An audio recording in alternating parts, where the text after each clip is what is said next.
ভোটের আবহে সীমান্ত ঘেঁষা জলপাইগুড়ি বাহাদুর এলাকায় ব্যাপক চাঞ্চল্য। বাড়ির পেছন থেকে এক বৃদ্ধার মুন্ডহীন দেহ উদ্ধার। গভীর রাতে বৃদ্ধার মাথা কেটে নিয়ে গেল কে, সেই প্রশ্নেই আতঙ্ক ছড়িয়েছে এলাকায়।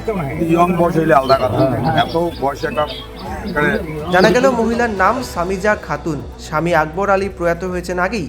পরিবার সূত্রে খবর, শুক্রবার রাতে খাওয়া দাওয়া সেরে নাতনির সঙ্গে এক ঘরে ঘুমিয়েছিলেন তিনি। পরিবারের মধ্যে রয়েছেন 3 ছেলে, এক জামাই।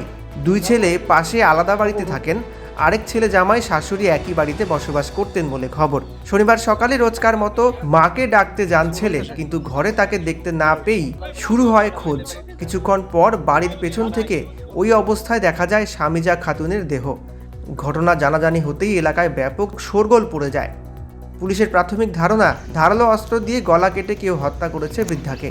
তবে মাথা এখনও পাওয়া যায়নি, সেটি খুঁজে বের করতে তল্লাশি চালানো হচ্ছে। প্রাথমিক তথ্য অনুযায়ী সামিজাকে শেষবার দেখা যায় শুক্রবার রাত 11টার দিকে, যখন তিনি শুতে গিয়েছিলেন। এই ঘটনার খবর পেয়ে ছুটে যান জলপাইগুড়ি তৃণমূল প্রার্থী কৃষ্ণ দাস। তিনি গ্রামবাসী এবং পুলিশের সঙ্গে কথা বলেন। ফরেনসিক টিম এবং ডগ স্কোয়াডও ঘটনাস্থলে পৌঁছেছে।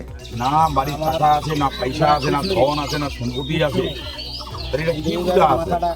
খুব একটা নর্মাল না। ইয়ং বয়স হইলে আলাদা কথা, এত বয়সে একটা এটাই মনে রাখবেন আতঙ্কের পরিবেশ। একদম ভালো করে তদন্ত চাইছে, আর অন্য কিছু দরকার নেই। তদন্ত হবে, তদন্ত করতে হবে, তদন্ত হবে। আমার নাম ইউসুফ আলী। যে মারা গেছে তার নাম? আমার মা সমিজা খাতুন। ঘটনাটা বলতে কি, কালকে তো বৃষ্টি হয়েছে, রাত্রেবেলা সকাল থেকে বৃষ্টি চলতেছে। সবাই 9টার সময় উঠছি। 9টার সময় উঠে দেখতেছি মাকে চা খাওয়া জন্য ডাকতে, ঘরে নাই। তারপর দাদার বাড়িতে গেলাম, দাদার বাড়িতে গিয়ে দেখতেছি ওখানেও নাই। আমার পরিপক্ষে তো তারপর ভাবলাম যে বৃষ্টি যেহেতু হচ্ছে, বয়স্ক মানুষ পেশাব করতে গেলে যদি পড়ে টরে থাকে, এই দিক দিয়ে আসলাম। আইসে দেখি এইখানে পড়ে আছে, মাথাটা নাই। মাথা নাই? মাথা নেই। কি মনে হচ্ছে, কারো সন্দেহ হচ্ছে বা কিছু? দেখো, এখন তো মনে হয় 60, 65, 70 বছর হয়ে গেছে। এরকম বয়স্ক লোকের কি একটা 70 আমি থাকতে পারি? এখনো মাথা পাওয়া যায় না? না, কি মনে হচ্ছে, কোনো পারিবারিক অশান্তি বা কোনো এরকম আমাদের মধ্যে কোনো কিছু নেই? হঠাৎ করে এরকম ঘটনা, হঠাৎ করে আচমকা। এখন কি চাইছেন? এটা আর কি চাইবো, কার উপর সন্দেহ করবো? এরকম একটা বয়স্ক লোকের উপর কে এরকম একটা করবে? আমাদের মধ্যে যদি ইয়ং টিয়ং হইতো তাও একটা বোঝা যেত না, 17 আমি যে কোনো একটা থাকবে।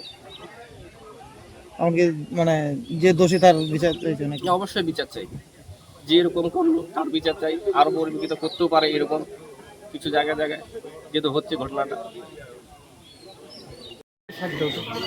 হ্যালো, হ্যাঁ বডি পাঠিয়ে দেওয়া হয়েছে। হ্যাঁ দেখেন, এটা মনে হচ্ছে না একটা, হ্যাঁ একটা খুব নর্মাল না বিষয়। একটু দেখেন, মানে বেড়াটা ভেঙে নিয়ে গেছে। আর অনেকটাই বয়স, 73 বছর বয়স, 73 বছর বয়স। তো এখানে একটা অন্য ষড়যন্ত্র মনে হচ্ছে। একটু কড়াভাবে দেখেন। ঠিক আছে, ঠিক আছে, ঠিক আছে, ঠিক আছে, ঠিক আছে, ঠিক আছে, ঠিক আছে,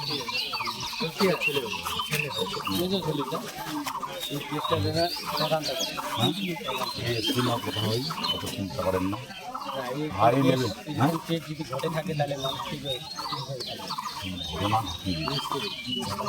ঘটনা শুনেছেন, ঘটনা যারা চক্রান্তকারী তারা ঘটনা ঘটাবে। আমার সাবধান থাকিবা নাকি, তদন্ত হবে। এই পরিবেশটা তৈরি হয়েছে, এটা ছিল না এখন। এইটা পরিবেশ এখন আমার, এটাই তো লড়াই। আমার তো এটাই লড়াই।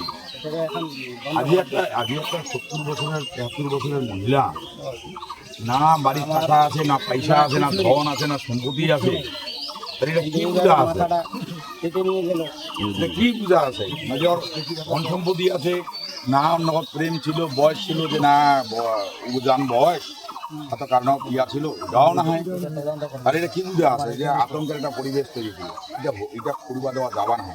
তদন্ত ফুললি হবে, বিশ্ব দেখা ফুললি তদন্ত হবে,